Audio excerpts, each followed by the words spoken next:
যত জীৱ তত হিয়। নমস্কাৰ ৰাইজ, আশা কৰোঁ সকলো কুশলে আছে। মই নিমিষা। যিহেতু আজি সোমবাৰ আৰু শাওনৰ প্ৰথমটো সোমবাৰ পৰিছে, সেয়েহে ৰাতিপুৱা সোনকালে গা পা ধুই আজৰি হৈ ৰুমতো পূজা পাঠ কৰি মই ওলালোঁ মন্দিৰলৈ বুলি। আৰু অন্য দিনাৰ অনুপাতত আজি মন্দিৰত যথেষ্ট ভিৰ হৈছে আৰু ইয়াত চাকি বন্তিৰ দোকানো বহিছে। অন্য দিনা গ'লে কিন্তু তাত দোকান পোৱা নাযায়। হ'লেও মই সকলোখিনি আগদিনাই কিনি পেলাই নিজেই লৈ গৈছিলোঁ। আৰু শাওণ মাহটো সঁচাকৈ ভাল লাগে।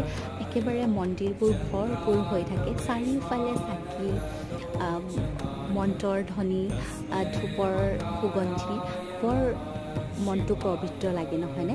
আচলতে মন্দিৰৰ পৰিৱেশবোৰে এনেকুৱা মন ভাল লগাই দিব পৰা। আৰু আশা কৰোঁ মহাদেৱে সকলোকে কুশলে ৰাখক, আপোনালোকৰ মনোবাঞ্ছা পূৰণ কৰক। আপোনালোকে মন্দিৰলৈ গৈছে